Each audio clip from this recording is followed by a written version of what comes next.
আমার নাম শামিয়া। অনেক শিক্ষিত হওয়া সত্ত্বেও আমাকে বাধ্য হয়ে লোকের বাড়িতে কাজ করতে হতো, কারণ আমি খুব গরিব ঘরের মেয়ে ছিলাম।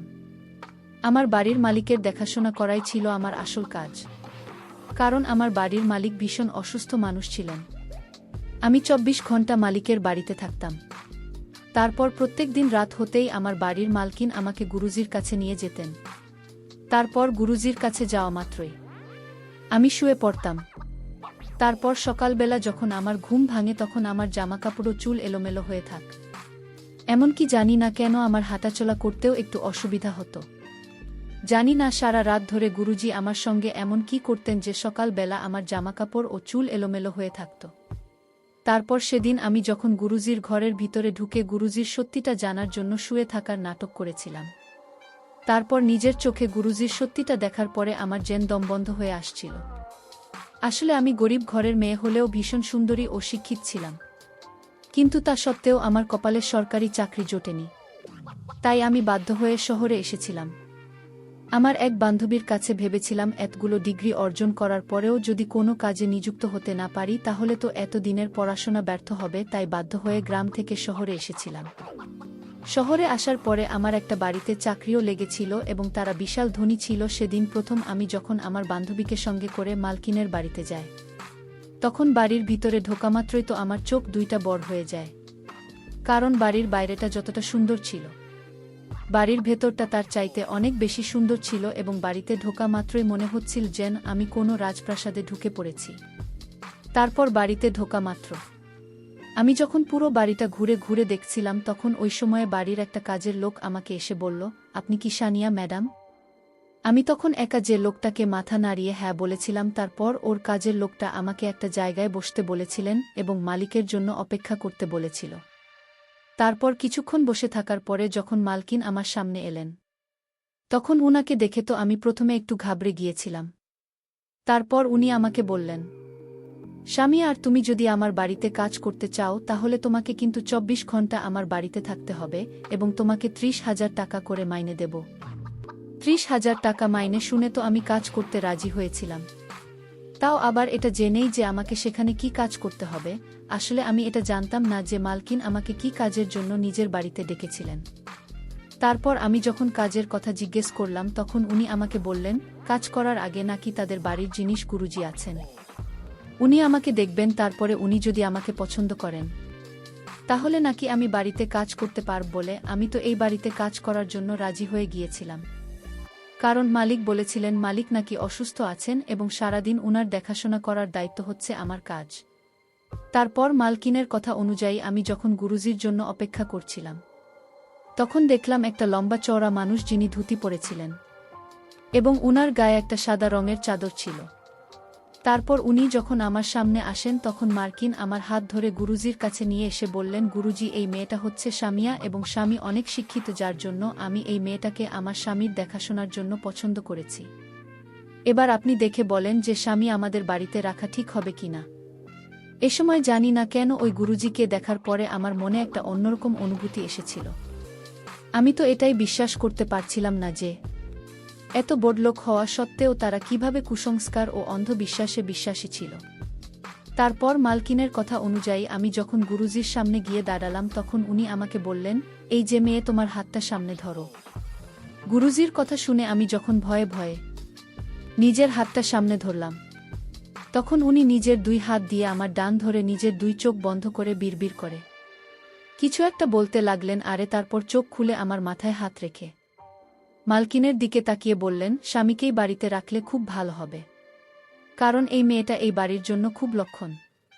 তারপর গুরুজির কথা শুনে তো মালকিন অনেক খুশি হয়ে মালিকের সঙ্গে দেখা করানোর জন্য আমাকে উপরের ঘরে নিয়ে গিয়েছিলেন। তারপর উপরের ঘরে গিয়ে যখন মালিককে দেখলাম তখন ওনাকে ওই অবস্থায় দেখে তো আমার একটু খানিক হলেও খুব কষ্ট হয়েছিল, কারণ উনি তো পক্ষাঘাতগ্রস্ত অবস্থায় একটা হুইল চেয়ারে বসেছিলেন। উনার তো নিজে থেকে কিছু করার ক্ষমতা ছিল না। তাই মালকিন আমাকে বলেছিলেন উনার খাওয়া দাওয়া থেকে শুরু করে বাকি সমস্ত কাজ কিন্তু আমাকেই করতে হবে এবং যার বিনিময়ে উনি আমাকে 30,000 টাকা দিবেন। মালিককে দেখার পরে আমি ওই বাড়িতে কাজ করতে খুশি খুশি হয়ে রাজি হয়েছিলাম। কিন্তু ওই বাড়িতে প্রথম দিন রাতেই কিন্তু আমার সঙ্গে কিছু ঘটনা ঘটেছিল।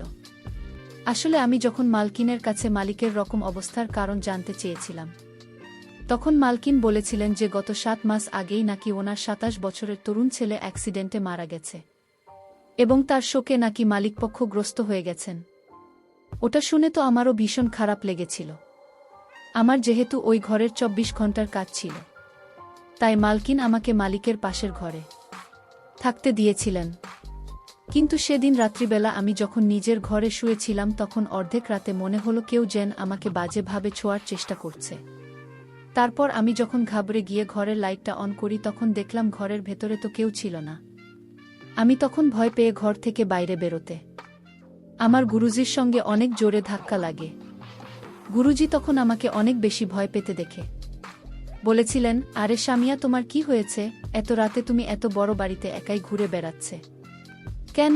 আমি তখন ঘাবড়ে গিয়ে গুরুজিকে বলেছিলাম যে আমি যখন শুয়েছিলাম তখন মনে হলো কেউ যেন আমার রুমে এসেছিল। গুরুজি তখন আমার মাথায় হাত বুলিয়ে বললেন, এ ব্যাপারে তোমার সঙ্গে কাল কথা হবে, তুমি ভয় পেও না, আমি তোমার সঙ্গে থাকবে বলে উনি আমাকে ঘরে নিয়ে আসলেন। তারপর আমি চুপচাপ নিজের বিছানায় শুয়ে পড়েছিলাম এবং গুরুজি জানালার পাশে চেয়ারে বসে নিজের মালা দিয়ে মন্ত্র যোগ করেছিলেন। তারপর আমি কখন যে শুয়ে পড়েছিলাম আমার আর কিছুই মনে ছিল না। আমার ধারণা অনুযায়ী গুরুজির বয়স কাছাকাছি 7 বছর হবে। এদিকে আমার মালকিন কিন্তু প্রত্যেকটা ব্যাপারে গুরুজনের সঙ্গে আলোচনা করতেন এবং গুরু যে যা আদেশ দিতেন আমার মালকিন কিন্তু সেটাই করতেন। ওদিকে আমি খুব সৎভাবে নিজের কাজ করছিলাম। মালিককে সময় মতো খাবার খাওয়ানো, উনাকে ঠিকঠাকভাবে ওষুধ খাওয়ানো, সব কিছুই আমি সময়মত করতাম। ভেবেছিলাম মাসে 30,000 টাকা করে পেলে আমার সংসারের সব অভাব দূর হবে এবং আমার মায়ের একটা ভালো জায়গায় চিকিৎসাও করাতে পারব। আসলে আমার মা খুব অসুস্থ ছিল এবং গ্রামে আমার দাদা ও বৌদি মায়ের খেয়াল রাখত। এদিকে আমি ভেবেছিলাম শহরে কাজকর্ম করে যে টাকা পাব, সেই টাকাগুলো আমার মাকে পাঠিয়ে দেব। কিন্তু এই বাড়িতে আসার পরে আমার সঙ্গে এত অন্যায় হবে আমি সেটা কোনোদিন স্বপ্নেও ভাবতে পারিনি। সারাদিন তো আমার সঙ্গে সেরকম কিছু হতো না, কিন্তু রাত হতেই আমি যখন নিজের ঘরে গিয়ে বিছানায় শুয়ে পড়তাম, তখন মনে হতো কেউ যেন আমার রুমে আসছে এবং আমার বিছানায়। শুধু তাই নয়, আমি যখন বাথরুমে স্নান করতাম তখনও মনে হতো বাইরে থেকে কেউ যেন দাঁড়িয়ে রয়েছে দেখার জন্য। কিন্তু ওই বাড়িতে তো গুরুজি, মালকিন এবং মালকিনের একটা তরুণী মেয়ে এবং মালকিনের সেই কাজের লোক গোপাল কাকা ছাড়া তো আর কেউ ওই বাড়িতে রাতের বেলাতে থাকত না। তাহলে আমার কেন সবসময় এটাই মনে হতো যে কেউ যেন আমার সঙ্গে খারাপ কিছু করতে চাইছে? আসলে মালকিনের বাড়িতে আরও যে 4-5টা কাজের লোক ছিল, তারা কিন্তু সারাদিন কাজকর্ম করে দুপুরের পরে নিজের বাড়িতে চলে যেত। তাই আমার কিন্তু তাদের উপরে কোনো সন্দেহ হয়নি। এদিকে গোপাল ও কাকা তো সব সময় রান্নাঘরে ব্যস্ত থাকত। তাহলে কি আমার পিছু করত? এদিকে আমি তো স্বপ্নেও ভাবতে পারিনি যে আমি যাকে কোনোদিন সন্দেহ করিনি সেই লোকটাই তো আমাকে অন্য নজরে দেখত। আসলে প্রথম দিন রাতে আমার সঙ্গে ওই ঘটনা হওয়ার পরে গুরুজি আমার ভীষণ খেয়াল রাখত, কিন্তু তাও আমি কখনোই গুরুজির কথার উপরে অন্ধ বিশ্বাস করতে পারিনি। কিন্তু কিছুক্ষণের জন্য হলেও মানুষ হিসেবে আমি তো ওনাকে খুব ভদ্র ভেবেছিলাম। কিন্তু আমি তো স্বপ্নেও ভাবতে পারিনি যে এই গুরুজি আমাকে ও আমার মালকিনকে এভাবে ঠকাবে। আমার মালকিন কিন্তু তার ছেলের মৃত্যুর শোকে মানসিকভাবে অসুস্থ হয়ে পড়েছিল। তাই গুরুজি যা বলত আমার মালকিন কিন্তু চোখ বন্ধ করে সেটাই করত। এক কথায় বলতে গেলে মাল কিন্তু গুরুজির অন্ধভক্ত ছিলেন। কিন্তু প্রত্যেক দিন রাতে আমার মনে হতো কেউ যেন সবসময় আমার উপর লক্ষ্য রাখে। তাই আমি রাত্রিবেলা যখন ঘরে ঘুমোতে আসতাম তখন কিন্তু ভয়ে ঘরের ভিতর থেকে জানালা দরজা সব কিছুই কিন্তু বন্ধ করে গায়ে চাদর মুড়ি দিয়ে শুয়ে পড়তাম। কিন্তু সকাল হতেই জানি না কেন আমার চুলগুলো এলোমেলো হয়ে থাকত। আমি যখন হাঁটাচলা করতাম তখন আমার কিন্তু ব্যথা করত। আমি তো এটা বুঝতে পারতাম না যে প্রত্যেক দিন রাতে আমি সুস্থ হয়ে শুয়ে পড়তাম, কিন্তু সকাল হতে কেন আমার শরীর খুব দুর্বল মনে হতো এবং বাধ্য হয়েই কথাটা আমি মালকিনের সঙ্গে আলোচনা করেছিলাম যে প্রত্যেক দিন রাতে আমার মনে হয় কেউ যেন আমাকে কিছু করার চেষ্টা করতেন। তখন গুরুজি আমাকে ও মালকিনকে বলেছিলেন মালিকের ছেলের আত্মা নাকি আমাকে পছন্দ করেছে, আর তাই প্রতিদিন রাতে আমার রুমে ঢুকে তার জন্য নাকি আমার জামা কাপড় এলোমেলো হয়ে থাকে এবং আমার চুলগুলো এলোমেলো হয়ে থাকে। আমি তখন গুরুজিকে পরিষ্কারভাবে বলেছিলাম যে আমি কিন্তু এসব কুসংস্কারে একদম বিশ্বাস করি না। তখন গুরুজি মালকিনকে বলেছিলেন যে মালকিনে ছেলের আত্মার শান্তির জন্য নাকি আমাকে একাই গুরুজির সঙ্গে একটা ঘরের ভিতরে পুজো করতে হবে এবং এই পুজোতে নাকি আমাকে সব বিধি করতে হবে। আমি তখন গুরুজির কথা শুনে অনেকে রেগে গিয়ে মালকিনকে বলেছিলাম, ম্যাডাম আমি কিন্তু এসব করতেই বাড়িতে আসেন, আমি কিন্তু মালিকের সেবা করতেই বাড়িতে এসেছি, তাই আমি এসব পূজাপাঠ কোনো বিধি করতে পারবো না, কারণ আমি এসব কুসংস্কারে বিশ্বাস করি না। আমার মালকিন তখন আমার কথা শুনে কেঁদে কেটে আমার হাত ধরে বলেছিল, দেখো স্বামী, আর শুধুমাত্র আমার ছেলের আত্মার শান্তির জন্য এবং একটা মায়ের মনে শান্তির জন্য তুমি গুরুজির কথা শোনো। আমি তোমার হাতে পায়ে ধরছি, তুমি এটার জন্য আমার কাছে যত টাকা চাইবেন আমি তোমাকে দিতে রাজি আছি। মালকিন কিন্তু এই বিধি করার জন্য আমার হাতে পায়ে ধরতে শুরু করেছিলেন। মালকিনের কাকুতি মিনতি দেখে আমি রাজি হয়েছিলাম, কিন্তু জানি না কেন আমার গুরুজির উপরে প্রথম থেকেই সন্দেহ হতে শুরু হয়েছিল, তাই আমি আগে থেকেই সতর্ক ছিলাম। তারপর সেদিন রাত্রিবেলা যখন গুরুজি আমাকে ওই অন্ধকার ঘরের ভিতরে নিয়ে আসে, তখন দেখি সেখানে পুজোর সামগ্রী আগে থেকেই রাখা ছিল, একটা অগ্নিকুণ্ড ছিল। তারপর গুরুজি আমাকে যখন অগ্নিকুণ্ডের সামনে বসে পূজা পাঠ শুরু করলেন, তখন কিছুক্ষণ পরেই কিন্তু আমাকে একটা মন্ত্র পাঠ করা জল পান করতে বললেন। তারপর আমি যখন ওই জলটা পান করলাম, তারপরে কিন্তু ধীরে ধীরে আমার মাথা একটু ভারী হতে লাগল এবং মনে হচ্ছিল আমি যেন চোখে আবছা দেখতে পাচ্ছি। তারপরে একটু একটু বুঝতে পারলাম যে তখন গুরুজি আমার এই অবস্থা দেখে বিছানায় নিয়ে শুয়ে দিল। ওই সময় আমি সব কিছু আবছা দেখতে পাচ্ছিলাম, কিন্তু আমার মধ্যে এতটা ক্ষমতা ছিল না যে আমি বিছানা থেকে উঠে বাইরে যাই। তারপর উনি আমার পাশে বসে আমার মুখের দিকে তাকিয়ে মুচকি হেসে বললেন, তোকে যেদিন প্রথম দেখেছিলাম সেদিনই তোকে পছন্দ করে ফেলেছিলাম। এই পুজো তো একটা বাহানা শুধুমাত্র তোকে কাছে পাওয়ার জন্য, কিন্তু কি করব আমরা যে নামে গুরুজি, তাই আমাদেরকে খুব সাবধানে কাজ করতে হয় যাতে আমাদের নামটা খারাপ না হয়। নাম খারাপ হয়ে গেলে তো এদের মতো ধনী ব্যক্তিদের কাছ থেকে তাদেরকে বোকা বানিয়ে টাকা আদায় করতে পারবো না। শুধু টাকা দিয়ে তো মন ভরে না। বেন, ধন্যবাদ। হু, একটু খেতেও তো হবে, আর আমাদেরও তো একটা ইচ্ছা আছে, আমাদের একটা চাহিদা আছে, তোকে দেখার পরে দ্বিগুণ হয়ে গেছে, তাই আমি আর নিজেকে আটকে রাখতে পারছি না। কি করব বাপি, মনটা মানছে না তো, তাই আজকে আমি খুব ভালো করে তোর সাথে। এই কথা বলে উনি যখন আমার দিকে এগিয়ে আসছেন, ঠিক তখনই পর্দার আড়াল থেকে গোপাল কাকা বেরিয়ে আসেন এবং উনি সবকিছু মোবাইলের মধ্যে রেকর্ড করেছিলেন।